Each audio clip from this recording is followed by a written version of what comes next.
Hey fellow trader, welcome to Dean's Dojo. This is my journal.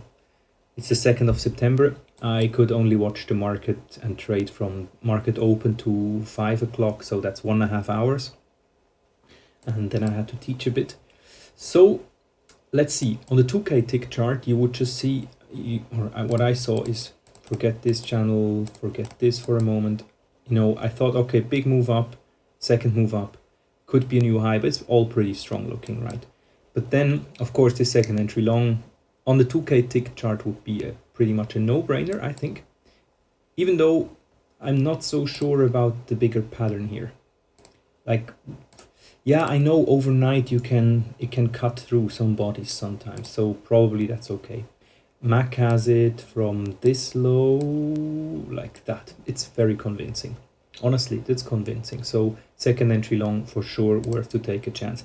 I didn't take it because, not because I'm a scaredy pants or so. Sometimes I am, but this time I really had my reasons and I'm fine. So 5-minute chart. I know you shouldn't look at too many charts. That's just a saying, and it's probably true. But when you're studying, you have to, or I want to learn as much from all the different angles and see where I'm most happy and most comfortable with. And honestly, the 5-minute chart is a beauty. It gives so much overview, and you have time to make decisions. So maybe I make a video at one point about just 5-minute chart or so, or what I'm learning from it. But today there is 2 lessons. The first one, and it's still good, I think, that we have a gap. And let's define gap for once. Al calls it whenever, and also David Halsey and many others, when you have the close, yesterday's close. That's why, by the way, this 5-minute chart is nicer than this Globex mess. Just cut the Globex out. Go to your data series and put the trading hours, RTH, real trading hours, I think. That's what it's called, RTH. Because then you see immediately that's the close. Here's the open, more than 10 points gap. So that's a pretty big gap, huh? First of all, there could be a gap fill any time in the day. Could also not be. But what MAC calls the real gap is, and what is a bigger magnet, is when yesterday's trading hours, and you see that so well on this 5-minute chart, the high of yesterday's trading hour, one glance is here, and we are above. So on the daily chart, you would really see a gap, like prices closed in the night, then overnight, and next morning, trading hour starts at 9:30 in New York, boop, we start up here. So this is a real gap, right? And this wants to be filled. So that was my first real worry why I wouldn't want to go long. The second, because, it got filled pretty quickly, but the scalp worked, nothing to say there. The second thing is, like, the gap up is big. There is a real gap to yesterday's trading hours highs. And the third thing is the first bull bar is a doji. So for me, gives no direction already. The second bar, the second 5-minute bar, when was that, by the way, this trade? Time? Something. 38, so it was during the second bar. Yeah, it's okay for sure. But you already see this first bar, which shows big indecision, big stem on the top. So I just didn't feel comfortable. If this bar ended pretty bullish, then yes, let's go. But like that, doji, next one, kind of doji, like bullish, but that doesn't close on it on its high. Okay, so for me, this is no trade zone for the moment. And look at all these bars. This shows you something. This already shows, oof, this bull leg is not strong. And then we get smacked down. But also this leg, it has stem on the bottom. And then one big bar, and again a pause. See? Okay. So first thing, I'm okay with not taking this trade from watching the 5-minute. Then it got filled. What I took, the trades I took, I can also show on the, let's put the markers, so we have that out of the way. What was that? One entry. Yes.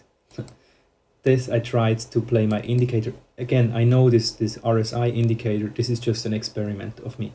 I did backtest like 1 month. I should do much more. I know I'm learning, but this is an RSI strategy, and I just wanted to test it. But at the same time, I already get a good feeling from when it's maybe not the best moment. So here the RSI indicator triggered after this bar. That's, I think, here when we went higher. But I got out at 0 profit because I thought this is not worth it. And you see it happens so many times, and this is good to notice. The RSI triggers for the first time, and then it makes one tick lower. Yesterday happened the same with this first entry short. That was the first trigger of the RSI, and then it went one tick higher. So that is a good pattern to notice. Also why second entries are just strong. So that's to explain this little entry and exit. Okay, skunk. But then, like, this is 5 minutes. You see after this big bull bar, no-brainer entry. And then here, entry after second entry short on the 5 minute chart. And I exited with one tick of profit. And also here, I exited with one tick of profit. So both of them are like 0 or something. Now, let's see what I have to say to that. I'm going to take away the markers. Both entries are very good. And if we look at Al's, not this one, I think. Yes, it is, huh? Yep. You see, green, that's the first, he takes that entry basically for a swing, but okay, green, red, it's exactly the first two trades after this swing trade here. And I'm really happy to see that. But somehow I didn't doubt it. It is, after big move up, big move down, we think trading range likely, because big confusion. Big up, big down, big confusion.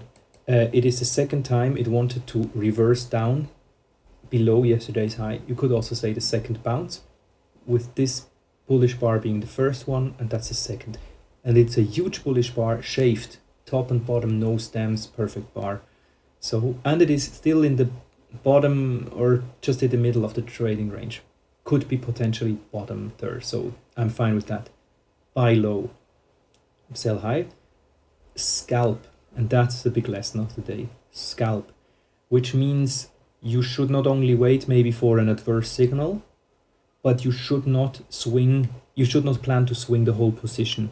So if I could trade 2 contracts, and I think I can do that on the micro, then one always has to scalp at probably half a bar size or something like that.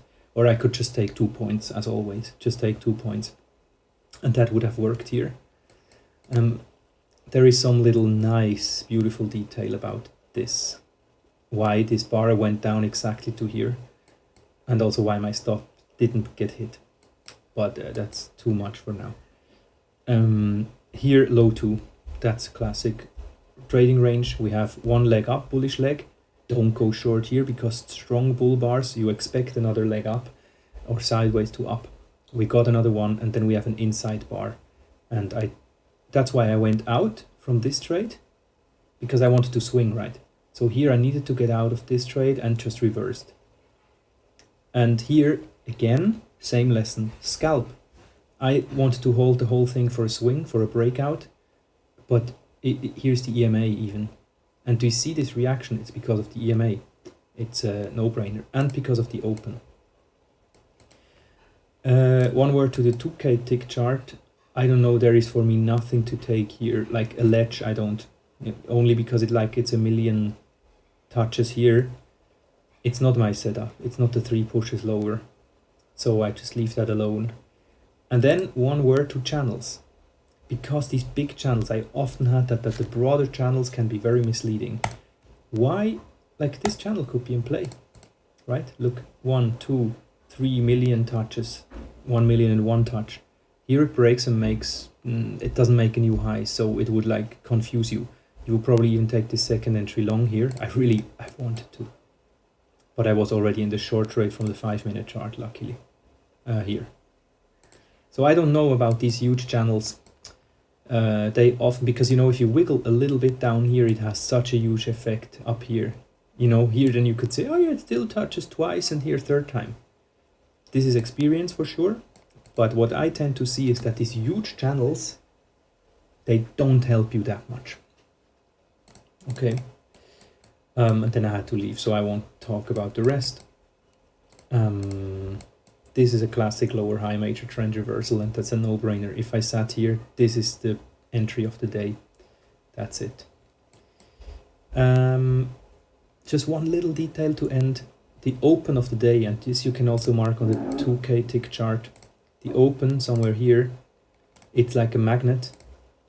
You see it comes back here in the end of the day. That's what often happens in these rather trending trading range days, that it comes back. Okay, that's all. Again, there was a bit of a lot of 5-minute chart, but that's what I mostly watched today, because there was so much of this like kind of choppy thing going on here. And when, yeah, that's all basically. So I hope you're having a great day and a great weekend with good studying, and I'll see you next time. Bye bye.